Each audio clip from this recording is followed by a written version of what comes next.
नमस्कार, मैं हूं शिवी अग्रवाल और आप देख रहे हैं वी नेशन न्यूज। केंद्र सरकार 1 जुलाई 2022 से नए श्रम कानूनों को लागू कर सकती है, ऐसा केंद्र सरकार ने घोषणा की है। अगर सब कुछ प्लान के मुताबिक रहता है तो इनहैंड सैलरी, वर्किंग आवर, कर्मचारी भविष्य निधि योगदान जैसे एनुअल लीव में बड़े बदलाव किए जाएंगे।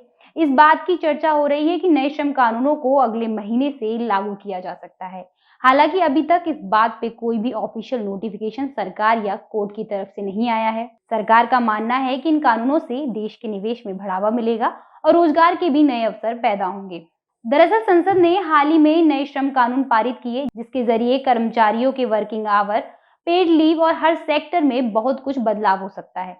संसद ने 29 कानूनों को सुधार किए हैं। इनमें नए 4 कोड भी शामिल किए गए हैं। इसे भारत के श्रम कानून की यात्रा का एक बड़ा क्रांतिकारी कदम भी बताया जा रहा है। माना जा रहा है कि भारतीय कंपनियों के लिए एक प्रगतिशील कदम हो सकता है ये। ऐसे में आइए समझते हैं कि नए श्रम कानून में भारत में लागू होने पर क्या-क्या कर्मचारियों और ऑफिस में बदलाव आने वाले हैं। तो कर्मचारियों और कंपनियों में क्या-क्या बदलाव होंगे या फिर क्या-क्या बदलाव देखने को मिलेंगे, हम इस वीडियो में जानेंगे।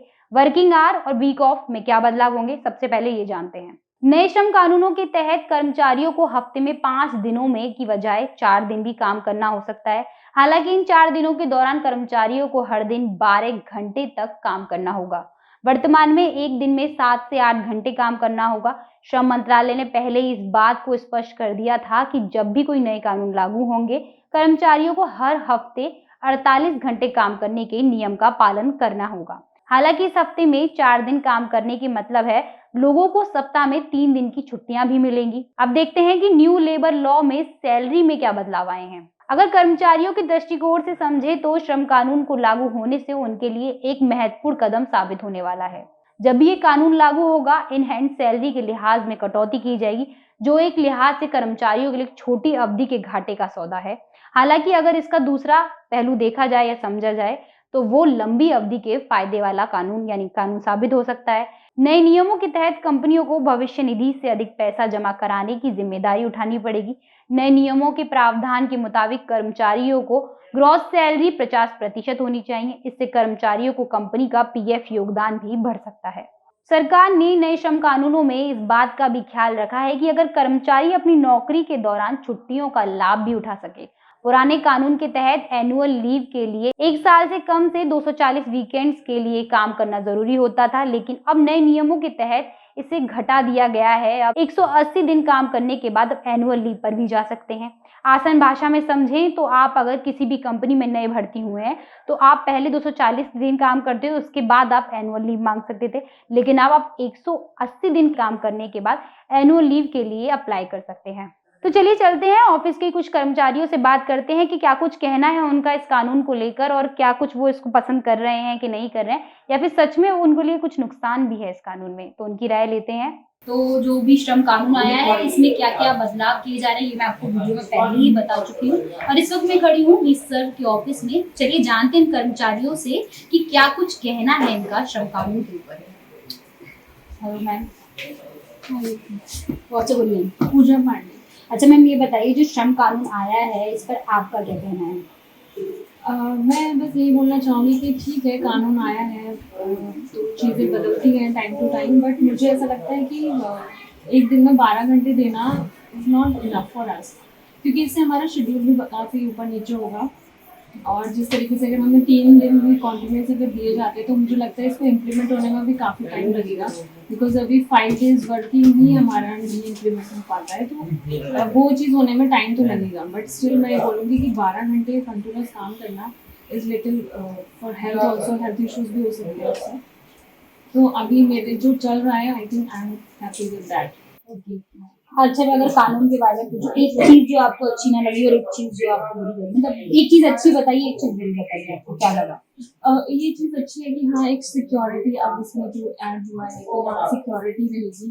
बाकी और भी चीज़ें वेजेस को लेकर भी है, और हाँ रिटायरमेंट का अच्छा है कि अगर कोई फ्यूचरिस्टिक है जिसको लगता है कि हाँ मेरा पैसा मेरे पास सेफ रहेगा और काफ़ी अच्छा अमाउंट उसको मिलेगा बाद में, तो मुझे लगता है कि वो चीज़ अच्छी है इसमें कि पीएफ का जो पैसा होगा अगर ज़्यादा स्टोर होगा, ज़्यादा रखा जाएगा, पीएफ का ज़्यादा पैसा कटेगा, तो वो बेटर है फ्यूचर लॉन्ग टर्म प्लानिंग के लिए बेटर है।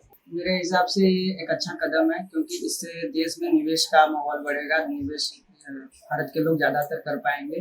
और इसमें क्या है कि अगर हमारा पीएफ ज़्यादा कटेगा तो उस पर 8% जो कंपाउंडिंग लगता है, वो हर ईयर जब हम रिटायर होंगे तो एक अच्छा खासा अमाउंट हमें मिलेगा। तो एक मिडिल क्लास के लिए जब वो रिटायरमेंट होता है तो उन्हें ज़िंदगी में सबसे ज़्यादा पैसे की ज़रूरत होती है। तो उस समय के लिए ये बहुत अच्छा कानून है। और मेरे हिसाब से 5 दिन ऑफिस तैयार होके आना, लंच बनाना, ये काफ़ी मतलब उससे ज़्यादा बेटर है कि हम 4 दिन ऑफिस आए, लंच बनाए और 12 घंटे काम करने का कोई मतलब ठीक है मेरे हिसाब से सही है। For me, basically, I would like to talk about two things. One is PF, and the second thing is I can say जो अभी 4 दिन का वर्किंग। तो PF के रिगार्डिंग में एक चीज सीधा बोलना चाहता हूँ। आई एम अ पर्सन जो मैं आज में जी रहा हूँ, राइट। 60 साल बाद या 40 साल 50 साल बाद मुझे क्या मिलेगा उसका मुझे वो मेरा फ्यूचर सिक्योर होगा, जो कि मैं दूसरी चीजों से भी कर सकता हूँ। अगर मेरा इन हैंड सैलरी ज्यादा है तो I can invest in this thing in some other ways, right. तो किन चीजों में मुझे आज घर बनाना, मुझे 60 साल के बाद घर नहीं बनाना, तो मुझे इन हैंड सैलरी ज्यादा चाहिए होगा। अगर मैं फ्यूचर सिक्योर करने की बात करता हूँ तो फ्यूचर सिक्योर करने में मैं आज अपनी इन हैंड सैलरी जो ज्यादा है उसको मैं कहीं और जगह इन्वेस्ट करके शायद अच्छे से फ्यूचर सिक्योर कर सकते हैं। First thing. Second thing, if I talk about, so I can say like मेरे को ऐसा लगता है कि हमारी एक हर दिन की एक पर्टिकुलर एनर्जी होती है, उससे हम 6-7 घंटा काम कर पाते हैं। अगर आप सोच रहे हो कि एक दिन हम 12 घंटा काम करा ले किसी बंदे से, that is not going to be possible, क्योंकि 6-7 घंटे से ज्यादा हमारी बॉडी किसी काम को कर नहीं सकती। हम 9 घंटा काम करते हैं, जिसमें से 6 घंटा आई गेस एक्टिवली काम करते हैं। अगर आप 12 घंटे हमसे काम कराओगे तो आई डोंट थिंक सो कि वो इन टर्म्स ऑफ प्रोडक्टिविटी शायद हमारे लिए अच्छा नहीं होगा। जो हमारी जो प्रकृति के खिलाफ है, सेंस से कि 12 घंटे अगर आप कर रहे हो काम, सो आपकी प्रोडक्टिविटी आई गेस उतनी नहीं आएगी जितना आप डेली बेस में काम करते हो। और हर चीज की कंटिन्यूटी होनी चाहिए। जैसे हमें बचपन से सिखाया गया है कि 1 घंटा डेली पढ़ाई करो, आपका ज्यादा बेटर है रादर देन 3 दिन बाद 4 घंटे पढ़ने से। तो डेली काम करेंगे, एक पर्टिकुलर टाइम पे काम करेंगे। हाँ, इतना अगर आप कर सकते हो, सेकंड सैटरडे ऑफ करा सकते हो, that is going to be beneficial for us. But हाँ, पीएफ के regarding I am not satisfied in this move. And working hours को कहें तो वो 9 घंटे जैसा है, that is good for everyone else. देखिए, जैसे फर्स्ट जुलाई से गवर्नमेंट जो नया अमेंडमेंट ला रही है, इसमें एम्प्लॉइज के लिए नुकसान भी है तो कई फायदे भी है। नुकसान कैसे? जैसे कि 48 आवर्स वीक में एम्प्लॉय को पूरे करने होंगे, यानी 4 डेज मैक्सिमम वर्किंग करनी पड़ेगी। लेकिन फिर जो उसको लीव मिलेगी यानी हॉलिडे मिलेंगे फ्राइडे, सैटरडे एंड संडे, तो उसमें एम्प्लॉय की जो है रेगुलरिटी भी टूट सकती है। उसको जो चेन है वर्किंग की वो डैमेज हो सकती है। और दूसरी थिंग ये पॉजिटिव में ये आता है, वो 3 डेज जो है अपनी फैमिली फ्रेंड के साथ स्पेंड भी कर सकता है, जो कि पहले नहीं कर पाता। और दूसरा सैलरी को लेके, जो सैलरी इन हैंड है जो उनके अकाउंट्स में आती है, उसको भी लेके एक इफेक्ट पड़ेगा, क्योंकि इतना इजाफा नहीं हो पाएगा उसमें, बल्कि कटौती ही होगी। तो एम्प्लॉय के लिए कहना कि नुकसान है। मैं तो बिल्कुल एग्री हूँ इसके साथ, क्योंकि जो कंपनियां है वो 4 डेज वर्किंग तो कभी भी नहीं मानेंगे, प्राइवेट सेक्टर वाली तो कंफर्म। और जो सैलरी कट ऑफ वाली है उसमें तो मतलब मिडिल क्लास लोग तो बिल्कुल भी उसमें नहीं एग्री करेंगे। और जहाँ तक की है वर्किंग आवर्स की, हाँ, जो वो जरूर इंक्रीज हो जाएंगे अगर प्राइवेट कंपनी जाएंगे तो।